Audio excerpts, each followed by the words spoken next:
Bonjour à toutes et tous. Merci d'avoir répondu présent à notre invitation. Je suis très heureux de pouvoir vous présenter aujourd'hui le plan stratégique Leadership 2025, dans un format digital, les contraintes sanitaires l'obligeant. J'espère qu'il répondra à vos attentes. Avec Nicolas, nous allons vous présenter, et toute l'équipe de direction qui s'associe à nous, une vision moyen-long terme, comme savent les avoir les entreprises familiales qui surperforment le marché à moyen-long terme. Nicolas se joindra à moi en fin de présentation pour passer à la partie questions-réponses. Bonjour à toutes et tous et bonne présentation, et donc à tout à l'heure pour les questions-réponses. Alors, au sommaire aujourd'hui, je vais commencer par vous présenter pour ceux qui ne nous connaissent pas, la Croix, nos métiers. Nous reviendrons ensuite sur le plan Ambition 2020 et puis bien sûr nous présenterons le plan Leadership 2025 en commençant par notre vision et les marchés. Nous vous présenterons et je vous présenterai les 5 piliers de notre plan. On passera sur les points clés, les points à retenir sur ce plan avant de conclure par une session de questions-réponses. Alors, présentation de la Croix. Chez la Croix, nous pensons que la technologie doit contribuer à des environnements simples, durables et plus sûrs. Depuis 2015, nous concentrons notre énergie sur les marchés qui présentent de forts enjeux sociétaux et environnementaux. L'environnement avec l'eau, l'énergie, la mobilité et l'industrie du futur avec une partie importante de l'électronique et l'électronique du futur. Nous sommes un équipementier technologique international, 441 millions d'euros de chiffre d'affaires, à peu près 60% de ce chiffre de notre activité hors de France, 4000 salariés, et nous sommes de plus en plus reconnus comme un acteur innovant avec 10 centres de R&D et industriel. On a une dizaine de sites industriels à travers le monde. On reste un acteur très européen aujourd'hui, avec une présence toutefois en Asie, avec un bureau d'achat en Chine et une filiale commerciale à Singapour. Et nous avons aussi une prise de participation minoritaire chez un acteur américain qui nous permet d'accompagner nos clients aux US et au Mexique. J'y reviendrai. Alors, notre ambition, c'est de devenir leader des équipements professionnels connectés pour les secteurs de l'industrie, de l'automobile, de la domotique ou de l'aéronautique et dans une moindre mesure du médical. Nous designons et fabriquons des équipements électroniques pour nos clients. Et je vous propose de découvrir un peu ce métier, de rentrer dans cet univers à travers une première vidéo. Depuis plus de 40 ans, nous donnons vie aux innovations de nos clients, évoluant parmi les leaders des secteurs industriels, automobiles, avionique civile et défense, domotique et médicale. Tournés vers l'innovation, nous inventons l'industrie électronique du futur, au cœur de notre bureau d'études et de nos sites de production complémentaires.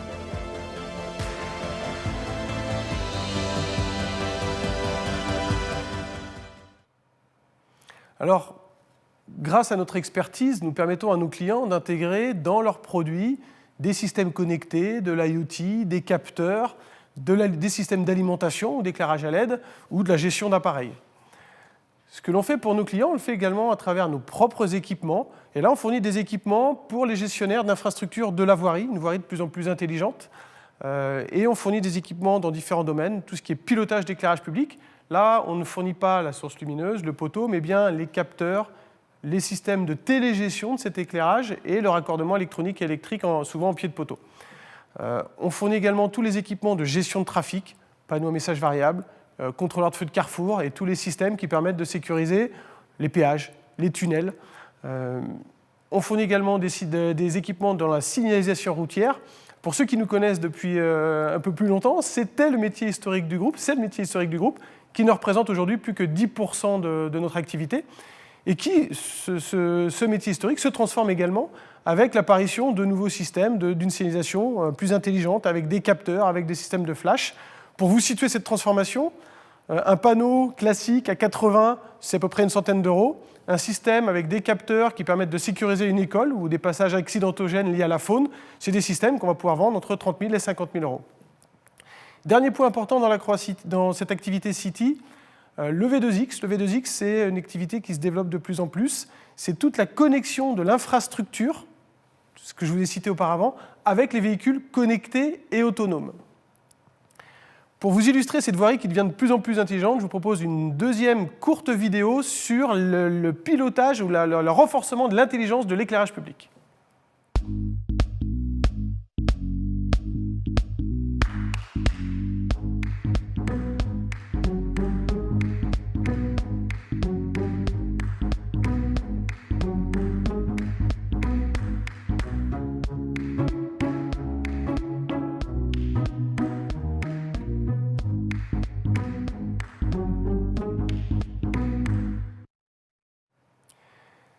Ces systèmes de smart lighting sont vraiment en développement partout, en France, en Europe, à travers le monde. Ils permettent vraiment l'économie d'électricité. On peut faire jusqu'à 30 à 40% d'économie.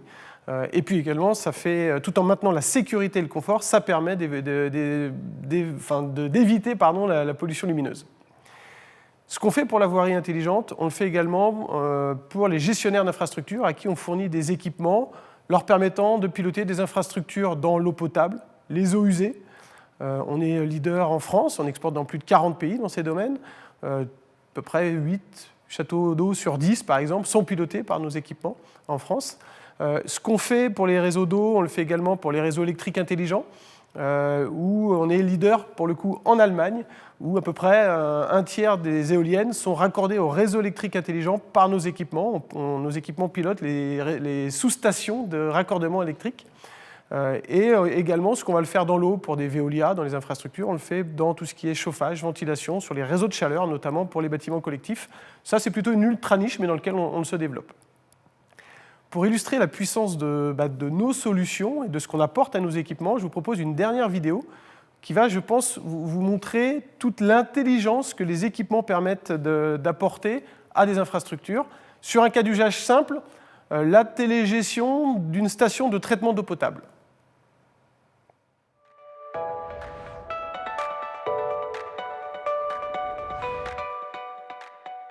Je suis responsable de la bonne exploitation de mon réseau d'eau. Sofrel S4W m'apporte beaucoup de confort et de sécurité dans la gestion à distance de l'ensemble de mes ouvrages hydrauliques. Je peux ainsi gérer tous les sites du réseau à partir de mon poste de travail et je suis certain d'être alerté par S4W en cas de problème. Prenons par exemple le cas d'une station de traitement d'eau potable. Les fonctions dédiées au métier de l'eau intégrées dans S4W me permettent de contrôler et sécuriser très facilement mon process. S4W surveille et enregistre en permanence le fonctionnement de la station. Il contrôle l'ensemble des actionneurs et m'assure de la bonne qualité de l'eau produite. Il me permet également d'optimiser ma consommation énergétique. S4W surveille en continu les données physico-chimiques et m'alerte immédiatement en cas de dérive. Grâce à sa fonction intersite, S4W reçoit les demandes en eau en provenance des réservoirs et transmet les ordres de pompage. En cas de problème sur le réseau ADSL, la fonction double support de S4W permet de basculer automatiquement vers une liaison GSM sécurisée. La station étant un site sensible, je sécurise les accès grâce à S4W et je gère la planification et la traçabilité des interventions. En cas d'intrusion, il m'alerte immédiatement et je peux faire une levée de doute via caméra. Les données collectées en temps réel par S4W sont automatiquement transmises pour traitement et exploitation à distance en respectant les exigences de cybersécurité. Je dispose ainsi d'un historique me permettant d'analyser et d'optimiser le fonctionnement de ma station. Ces données sont accessibles à tout moment sur mon PC, smartphone ou tablette. Alors, comme on peut le voir sur la vidéo, la valeur de notre offre, de nos solutions, elle vient bien sûr de la robustesse des équipements, de la communication, mais également du logiciel embarqué. Et ça, c'est un point très fort qu'on va un petit peu développer. Notre positionnement, dans la lignée de ce que je viens de vous dire, il est de plus en plus complémentaire sur des marchés très dynamiques, avec l'activité électronique qui nous permet d'avoir une vraie expertise en matière de conception, d'industrialisation et de fabrication électronique. Ça, c'est vraiment notre moteur aujourd'hui, avec 2/3 de notre activité sur cette partie électronique. Et on a 2 accélérateurs, City et Environnement, qui nous permettent d'avoir une compréhension approfondie des applications métiers de nos clients. Et donc, c'est des accélérateurs de captation de valeur et de développement pour le groupe. Dans la lignée de ces complémentarités, on travaille sur le développement de synergies qui sont de plus en plus naturelles entre nos activités. Tout d'abord, des synergies liées à notre taille critique et notre santé financière pour aller chercher des marchés qui sont de plus en plus importants, des projets en France, à l'international, également pour mettre en œuvre des synergies, une synergie clé sur notamment la R&D. L'autre axe de synergie important, c'est la convergence progressive de nos comptes stratégiques, de nos clients stratégiques. Nos principaux clients stratégiques aujourd'hui travaillent avec 1, 2, voire 3 de nos activités selon leurs besoins, et on est capable de les accompagner sur une diversité de besoins assez large. Ce qui est vrai pour les clients est vrai aussi pour des partenaires, notamment des partenaires technologiques. On travaille sur la 5G avec Orange, on travaille sur les sujets plutôt data avec des acteurs comme Microsoft, on travaille sur l'intelligence artificielle avec des acteurs comme Huawei, et ces acteurs trouvent en Lacroix un vrai intérêt de cas d'usage assez large pour déployer leur technologie. Au final, la taille du groupe, la diversité de nos activités, mais aussi leur complémentarité, permet d'avoir une profonde expertise technologique assez complémentaire dans tout ce qui est télégestion, communication, le design plutôt hardware ou software. Tout ça, c'est extrêmement important pour apporter des solutions sur des cas d'usage qui vont être diversifiés, mais sur lesquels il y a une cœur de technologie qui peut être commun. Ça nous permet derrière d'avoir une robustesse de nos solutions de bout en bout, du design jusqu'à la fabrication, avec un élément clé, on fournit des équipements pour des applications critiques, souvent à longue durée de vie, et nos clients attendent de nous qu'on puisse les accompagner dans la durée. Et ça, c'est une vraie différenciation, et cette durée aussi avec une qualité de fabrication, d'industrialisation, et aussi d'être capable d'accompagner les évolutions technologiques sur des équipements qui vont être interopérables et interconnectables entre eux. Alors, je vous propose maintenant de revenir sur le plan Ambition 2020. Tout d'abord, sur ce plan, nous avons connu une croissance rentable sur les 5 dernières années, à l'objectif, ou à peu près à l'objectif. Pourquoi à peu près ? On était sur un trend de dépasser les 500 millions d'euros de chiffre d'affaires en 2020. Selon les chiffres pro forma 12 mois ou 15 mois, puisqu'on a changé d'année fiscale sur cette année 2020, on est entre 440 et 560 millions d'euros de chiffre d'affaires, avec un retour à la croissance sur le dernier trimestre, et plutôt à l'objectif aussi, puisqu'on avait atteint notre objectif de résultat dès 2019. Si on regarde cette année de base 2019 par rapport à 2016, vous pouvez voir l'évolution de notre résultat, avec une amélioration, une contribution positive de chacune de nos activités à l'amélioration de la marge, avec une évolution, une croissance et un maintien des niveaux de marge pour l'activité environnement, une amélioration des marges aussi liée à la croissance pour l'activité électronique, et un retour à quasi-équilibre, comme on l'avait prédit et prévu, sur l'activité City. Toute cette croissance rentable, elle a été également soutenue par des acquisitions qui ont vraiment renforcé notre positionnement de leader technologique. Cette acquisition sur la période, je ne vais pas toutes les citer, peut-être seulement les plus importantes. On a acquis en 2015 Sogexi, leader sur tout ce qui est solutions de connectivité pour l'éclairage public. Une acquisition stratégique qui a replacé City dans une voirie intelligente qui intègre l'éclairage. Croissance externe qui a été complétée par l'acquisition de SmartNodes en 2019 pour compléter l'offre technologique de cette BU éclairage public. Également à noter la croissance très stratégique de SAE IT System en Allemagne, qui est le pendant de notre BU Sofrel dans l'eau, mais dans les smart grids en Allemagne, avec une très belle croissance, y compris sur 2020. Et puis la dernière acquisition, eSoftsing, ultra stratégique, une petite pépite qui nous permet d'étoffer nos solutions, mais aussi notre expertise en objets connectés et également intelligence artificielle, notamment dans les domaines du computer vision, donc toute la reconnaissance d'image et également de la reconnaissance vocale. À noter enfin l'acquisition sur une partie minoritaire, 12,5% du capital, de Firstronic, qui nous permet d'accompagner les clients de Lacroix Electronics, non seulement en Europe, mais aussi sur des solutions NAFTA, avec un site aux US et au Mexique. Alors, toute cette croissance et ces croissances externes ont été réalisées tout en préservant les équilibres financiers. On a maintenu un ratio de gearing sous les 0,54 sur la période, et on a eu un niveau de capitaux propres qui a été en constante augmentation. Tout ça tout en préservant, bien sûr, le versement de dividendes, 11 millions de dividendes versés sur la période. Et on n'a pas oublié le capital humain dans cette croissance. On a fait grandir, on a vraiment enrichi ce capital humain. Comme on l'avait aussi annoncé, on a réalisé notre premier plan d'actionnariat salarié sur 1% du capital, qui était de l'autodétention, avec un vrai succès au-delà même de nos espérances, puisqu'on a eu 37% de participation au niveau du groupe sur la population éligible, donc c'est-à-dire tout le groupe hors la Tunisie, dont la législation ne nous le permettait pas. Et surtout, on était très fiers de voir 66% de participation sur toutes nos équipes françaises et un peu moins de 50% sur nos équipes en Allemagne, qui montrent une vraie confiance des équipes dans la stratégie de l'entreprise. Cette confiance, on la trouve également à travers les enquêtes de satisfaction interne qu'on fait tous les 2 ans. On est passé de 69% en 2016 à une satisfaction interne à 72% en 2020, un petit peu en dessous de notre objectif qui était de 75%, mais c'est quand même une belle progression, notamment dans le contexte un peu lourd actuel qu'on a connu en 2020.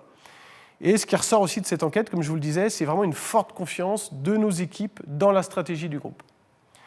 On a mené également un plan ambitieux de renforcement des équipes et de formation du management. Sur cette période, on a sur le top management à peu près 150 personnes, à peu près un peu plus de 40% de nouveaux talents qui nous ont rejoints pour compléter nos équipes. Et on a lancé des plans de formation interne, MBA, des programmes sur des managements intermédiaires, et puis également le développement de parcours techniques et de renforcement d'expertise. Au final, pour donner un sens à tout ça, on a adhéré au Global Compact en 2017. Et puis on a vu l'amélioration de notre classement, le Gaïa Rating, où on est passé de à peu près 126 ou 130 sur 230 sur l'année passée. Au dernier classement, on a progressé, on est désormais 94 sur 230, avec des vrais points de force, et puis bien sûr des points d'amélioration qu'on va traiter.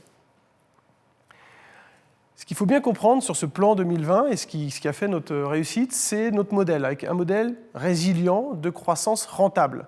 Dans un secteur de l'IoT industriel, donc des équipements connectés industriels et de l'électronique, où on peut voir des acteurs, notamment des startups, qui vont avoir une difficulté à avoir cette croissance rentable et qui sont plutôt dans des positions, je vais le dire entre guillemets, de cramer du cash. Pourquoi nous, on ne fait pas ça ? Parce que déjà, on s'appuie sur le développement d'une base de clients assez riche, avec à peu près 60% de notre chiffre d'affaires qui est sur des clients stratégiques avec qui on se développe, qui surperforment leur marché souvent et qui ont un besoin croissant d'innovation sur des cycles plutôt longs, ce qui du coup est un peu plus difficile pour des startups qui brûlent du cash, et également on cible des clients qui vont avoir une vraie stratégie de travail avec leur écosystème, avec leurs partenaires, fournisseurs, justement pour développer ces innovations. Ça nous permet d'être déjà au contact de ces clients, de répondre à leurs besoins actuels et d'être présent pour bénéficier des leviers de croissance liés à l'innovation, liés au smart, liés au connecté, avec en plus des projets qui sont de plus en plus importants. On arrive dans une vraie phase de maturité. Cette base solide, bien sûr, on la complète avec un terrain de conquête, avec des gains de nouveaux clients, de business et un développement à l'international, ce qui nous permet d'avoir vraiment une croissance rentable. C'est aussi de voir la part idéale, moi je qualifierais d'idéal, de notre top 15 clients, de la dispersion de nos clients dans notre chiffre d'affaires. Si on regarde ça par activité, au-delà des logos qui sont nos principaux clients, qui sont vraiment, je pense, une vraie richesse de notre fonds de commerce, on voit le poids assez idéal de chaque activité, avec 73% du top 15 pour l'activité électronique. C'est assez idéal parce que dans cette activité-là, c'est plus difficile de faire de la marge qu'on a une trop grande dispersion des clients. Sur City, 14% de notre top 15, c'est assez faible, c'est lié au fait qu'on reste encore en contact avec beaucoup de collectivités, comme vous pouvez voir dans les logos. Naturellement, plus on va développer d'équipements connectés, smart, plus la part de chiffre d'affaires de nos grands comptes privés va augmenter et on devrait voir progressivement un rééquilibrage de ce top 15, une augmentation de ce top 15 pour arriver sur des chiffres plutôt conformes à ce qu'on a sur l'activité environnement, comme vous pouvez le voir, où là, on est sur un top 15 qui fait un peu moins de 50% de l'activité. On a encore pas mal de réseaux de distribution, de vente indirecte, mais un vrai focus tout de même sur ces grands comptes, qui représentent, comme je le disais, un peu moins de 50%. Notre modèle résilient, et ce qui a fait notre croissance rentable aussi sur 2020, c'est intéressant de le regarder en regardant la part croissante de notre chiffre d'affaires lié à nos offres propriétaires, c'est-à-dire nos offres de produits où on a fait le design, avec un taux de croissance annuel moyen de 9% sur la période, largement au-dessus de chiffre d'affaires sur des produits, des équipements avec design client, où là on n'est qu'à 1% de croissance annuelle moyen. La réalité, c'est qu'on a fait un peu plus de croissance dans ce domaine-là. C'est vraiment la partie sous-traitance de manufacturing de la partie électronique. On a fait un peu plus de croissance, mais on a aussi arrêté quelques clients qui n'étaient pas assez rentables. Comment on a fait tout ça? En renforçant nos équipes marketing, R&D. On a triplé nos équipes marketing produits et on a un peu plus que doublé notre force R&D sur la période 2016-2020. Abordons désormais le plan Leadership 2025. Notre objectif, c'est de passer de 441 millions d'euros de chiffre d'affaires en 2020, 5,9% d'EBITDA. On est un fabricant international d'équipements technologiques, industriels et innovants, à 800 millions d'euros de chiffre d'affaires en 2025 et à peu près 9% d'EBITDA. Avec un positionnement de leader global de solutions IoT, industrielles et d'équipements électroniques pour applications critiques. Pour ce plan, notre mission, c'est une ligne directrice forte. Permettre à nos clients de construire et de gérer des écosystèmes de vie plus intelligents grâce à des technologies utiles, robustes, sécurisées et bien sûr connectées.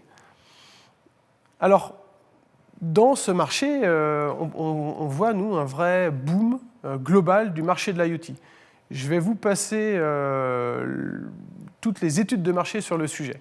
Ce qui est à retenir, et ce que l'on voit nous, c'est une accélération progressive de ce marché avec un point d'inflexion entre 2019 et 2020 dans tout ce qui est IoT et encore plus IoT industriel.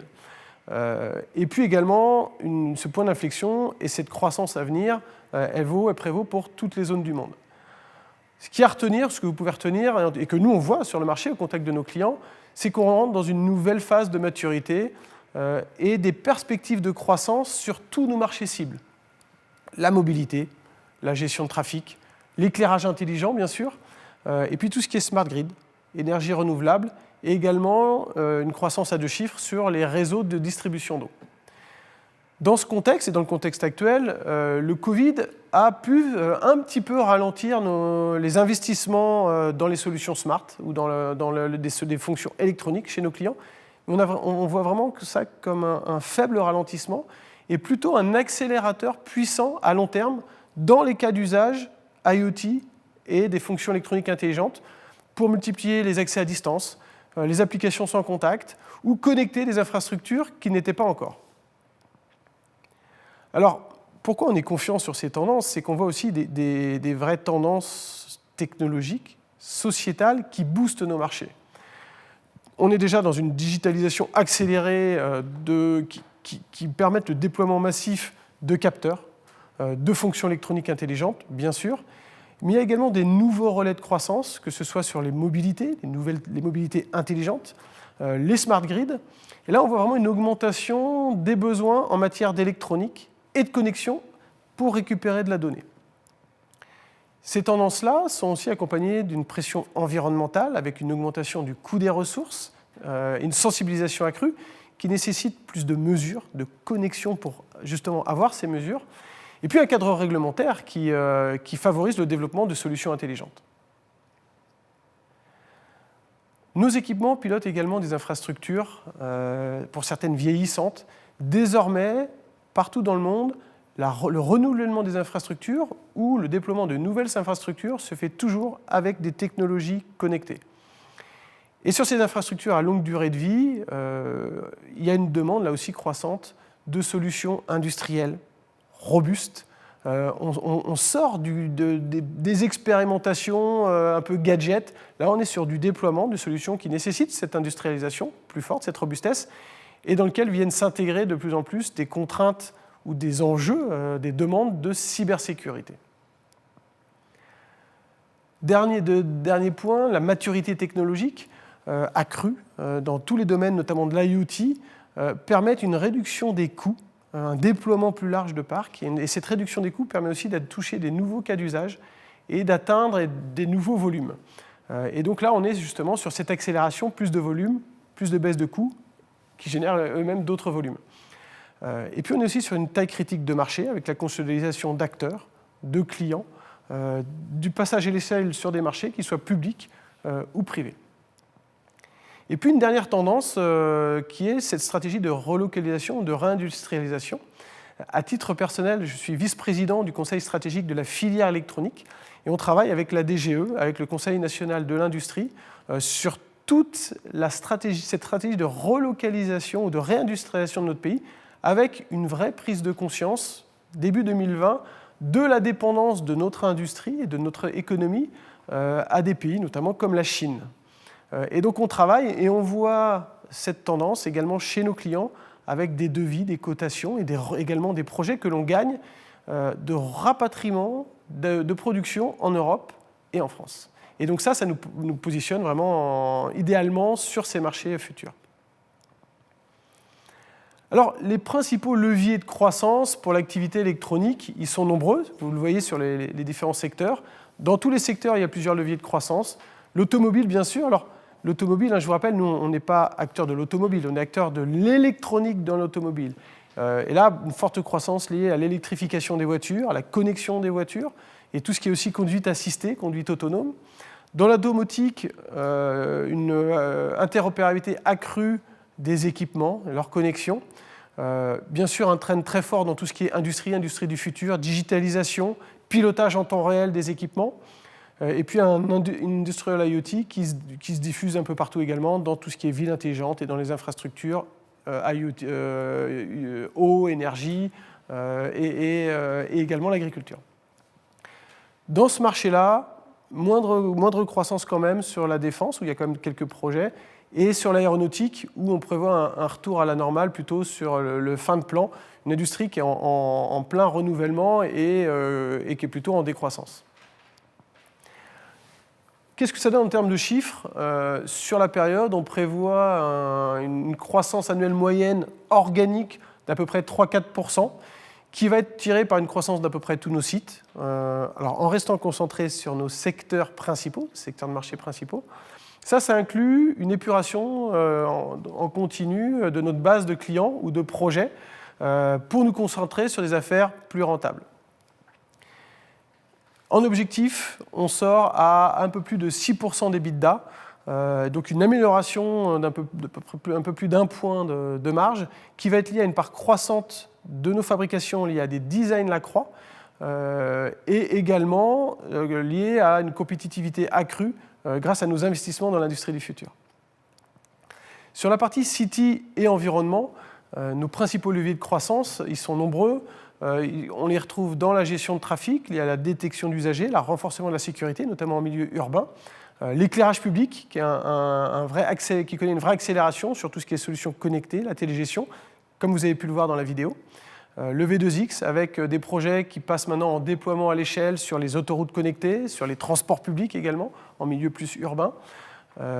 La signalisation est un peu plus en retrait, et le driver a plutôt une signalisation plus connectée, là où la signalisation plus classique, statique, historique, selon nous, va connaître une décroissance, et où le maintien de notre activité sera lié à une prise de part de marché. Dans la partie environnement, l'eau va connaître, on table sur une forte croissance de nos activités, liées notamment à l'international, grâce à de nouvelles plateformes de produits, et un développement également sur tous les autres secteurs, à noter aussi une croissance forte dans tout ce qui est smart grid. En chiffres, ça donne quoi ? Ça donne 5 à 7% de croissance organique annuelle moyenne pour City, tirée par l'international, avec nos offres smart, bien sûr, et malgré un marché de la signalisation plus stable, comme je vous l'ai indiqué, et un retour à des niveaux normatifs de marge avec un objectif de dépasser 8% d'EBITDA sur cette activité, très clairement importé par les offres smart et les produits connectés. Sur la partie environnement, on prévoit 9 à 10% de croissance annuelle moyenne, là aussi tiré par l'international, soutenu par les ventes indirectes, les réseaux de distribution à l'international, et on est sur un maintien de nos taux de rentabilité qui restent sur des niveaux très élevés, plus de 20% en EBITDA. Alors, les piliers de notre plan stratégique. Le premier pilier, développer notre leadership technologique. D'abord en renforçant nos capacités d'innovation, de R&D.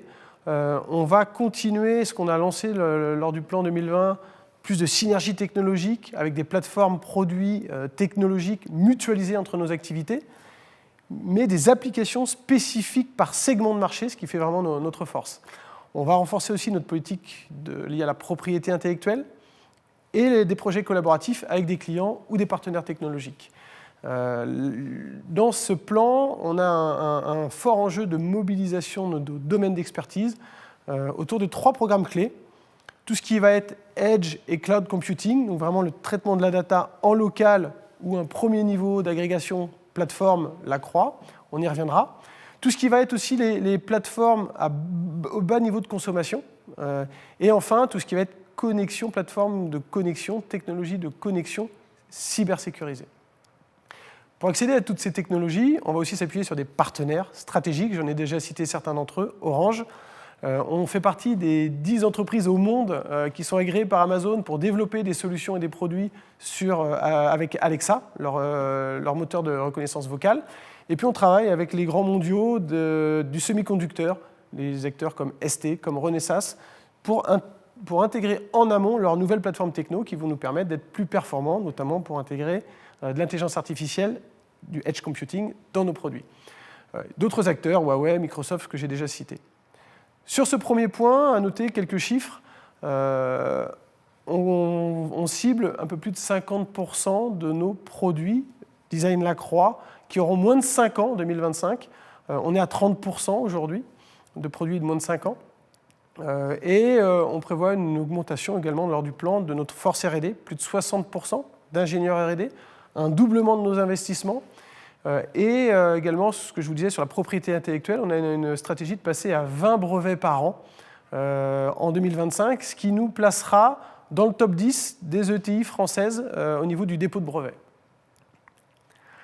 Deuxième levier, accélérer notre leadership dans l'industrie du futur.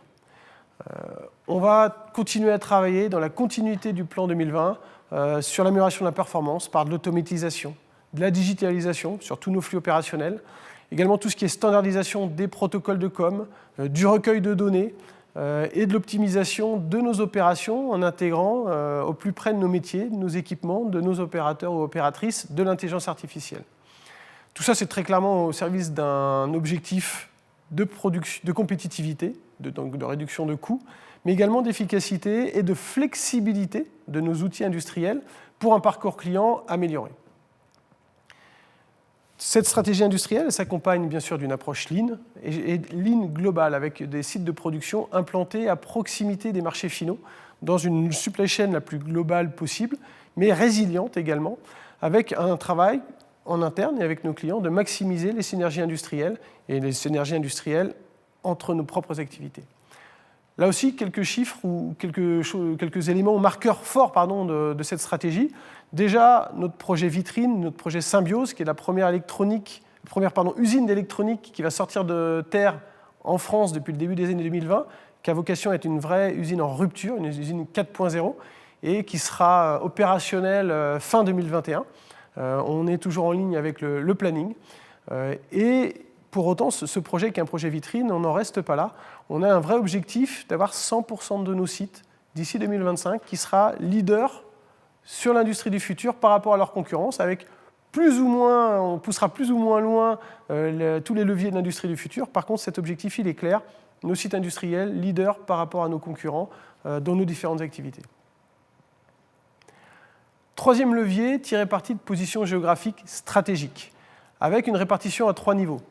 Premier niveau, nos marchés domestiques, où on aura des implantations locales. On parle de marchés domestiques, comme la France, où on est déjà un acteur leader, avec une volonté de nous développer très fortement également en Allemagne, aux US, pour nos 3 activités, car ce sont les marchés aujourd'hui qui sont pour nous avec le plus fort potentiel de croissance, de développement, et où une présence complète et un déploiement des synergies, comme on peut le faire aujourd'hui en France, est une clé de réussite, et donc un déploiement de nos 3 activités.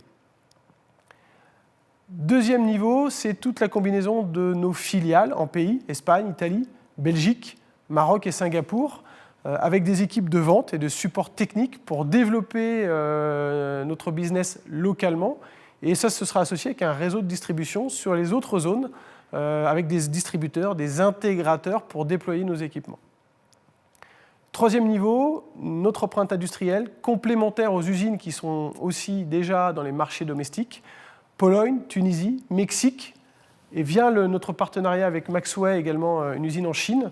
Là, l'objectif, c'est d'avoir une capacité de production sur 4 continents, au plus proche des marchés finaux, et pour apporter de la compétitivité et une supply chain résiliente. La Chine, je le précise, encore une fois, c'est via un partenariat. On n'a pas vocation à avoir nos propres implantations en Chine ou en Asie, implantation industrielle, sur ce plan 2025. Quelques chiffres, marqueurs de notre plan. Un objectif de passer de 60% en 2020 à plus de 70% de nos revenus hors de France en 2025. Et dans ces chiffres-là également, une trentaine de pourcents de revenus qui seront en Allemagne et aux US, donc à peu près l'équivalent de ce qu'on fait aujourd'hui aussi en France. Quatrième levier pour atteindre ce plan, booster significativement nos 3 activités avec du M&A. Les critères d'investissement, ils sont assez simples. Renforcer la présence internationale de nos activités et consolider notre leadership. Donc c'est vraiment de l'accélération de la pénétration de nos marchés. On restera concentré sur nos segments de niche ou alors sur des marchés adjacents pour vraiment rester focalisé sur nos domaines stratégiques que l'on connaît et que l'on développe et qui connaissent une forte croissance. Et puis évidemment, comme on l'a fait lors du plan 2020, on pourra regarder des opportunités de rajouter des briques ou des solutions technologiques pour enrichir et élargir notre offre Smart. La nouvelle phase de maturité de nos marchés, la concentration de ces marchés et des acteurs nous apportera et nous apporte déjà de nombreuses opportunités d'acquisition. On connaît nos métiers, on connaît nos marchés et on est capable d'identifier les bonnes acquisitions et également de les valoriser à juste titre. Dernier levier de ce plan stratégique, c'est l'amorçage d'une transition de simple équipementier à une position de fournisseur de solutions end-to-end. Alors, ce n'est pas le levier qui a le plus de contribution chiffre d'affaires ou amélioration de la marge sur ce plan 2025. Pour autant, il est extrêmement stratégique pour l'avenir et nécessite d'être entrepris dès à présent et co-construit avec nos clients avec lesquels on ne doit pas rentrer en concurrence. On est déjà positionné sur tout ce qui est équipement et connectivité, avec ce que je vous ai décrit, sur des plateformes mutualisées de plus en plus entre nos activités. Depuis la fin du plan 2020, on remonte également sur tout ce qui est plateforme, agrégation de données, pour faciliter l'intégration et l'interopérabilité avec nos clients, et dans certains cas, des applications. Sur cette partie du haut, notre stratégie, elle est claire. Pouvoir connecter tous les équipements Lacroix à une plateforme, LX Connect, que l'on maîtrise et qui s'interface avec les plateformes Smart City de nos clients, dans le cas de City ou d'environnement, ou des solutions en marque blanche, des plateformes de remontée de données que l'on peut fournir via notre offre Design IoT, Impulse, de Lacroix Electronics, comme on peut le faire pour des clients comme Total Direct Energy. Pourquoi c'est important ? Pour améliorer bien sûr la rentabilité globale de nos opérations en vendant des produits, mais aussi des solutions avec une plus forte valeur ajoutée, mais également pour commencer à générer des revenus récurrents. Sur ces sujets-là, on va accompagner un marché qui est plutôt, on va dire, pas early adopter, donc c'est pour ça qu'on ne table pas sur un fort impact sur 2025, mais ça reste, comme je le disais, important, et ce sera accéléré par nos déploiements, notamment à l'international, où des pays comme les US sont un peu plus en avance et nous permettront d'accélérer sur ces sujets-là. Donc retenez 5 piliers pour soutenir une ambition forte, devenir un leader global dans les solutions IoT, industrielles, et les équipements électroniques pour applications critiques. Les points clés de ce plan 2025. D'abord, qu'est-ce qui nous rend unique, avec un profil, de mon point de vue, idéal pour devenir leader? Tout d'abord, on a une plus grande focalisation métier sur nos marchés, qui restent des marchés de niche, même si ces niches deviennent un peu plus globales et internationales. Une plus grande focalisation métier par rapport aux grands généralistes, les acteurs mondiaux que l'on peut trouver face à nous, comme Schneider, comme Siemens, mais qui sont plutôt sur des opérations plus larges et pas forcément exactement sur les cas d'usage que nous on adresse. On a également un périmètre d'offres plus large que les acteurs positionnés sur un seul segment, nos concurrents historiques, d'une BU ou d'une autre. Ce périmètre d'offres large, il est extrêmement intéressant pour nos grands clients et, comme je le disais aussi, pour nos partenaires technologiques qui accélèrent la diffusion ainsi de leur technologie. On a la bonne taille critique pour rester à la pointe de la technologie, bien sûr, mais aussi à l'avant-garde des investissements en matière d'industrie du futur.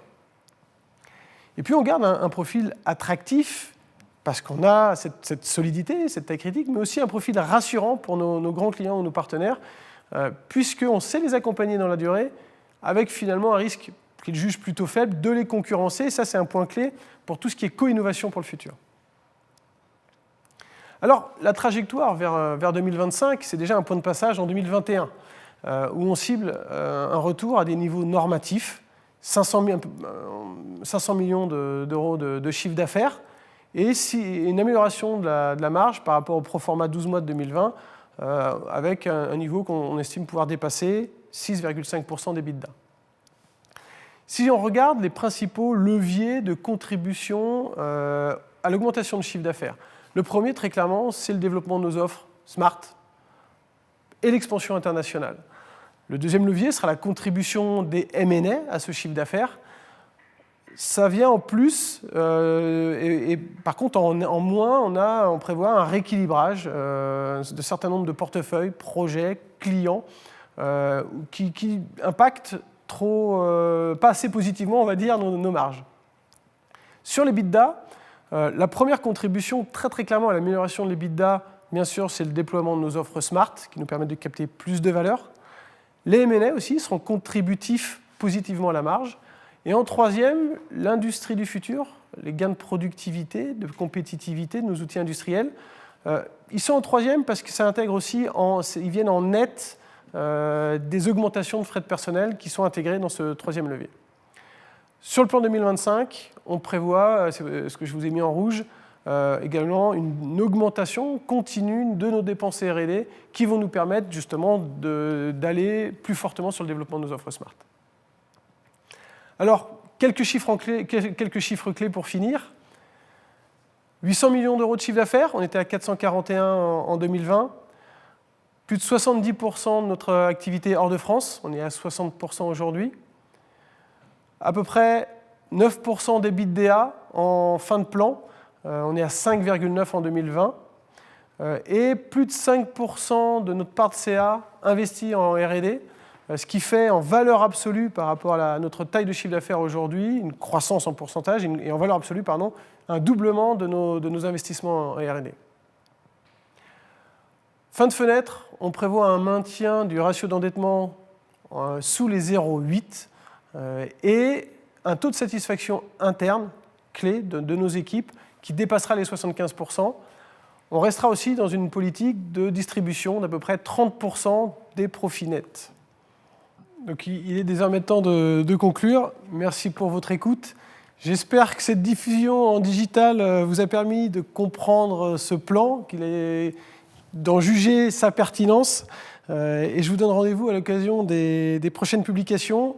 Le chiffre d'affaires du premier trimestre le 10 mai et l'Assemblée générale le 11 mai prochain. Merci encore et à très bientôt. Au revoir.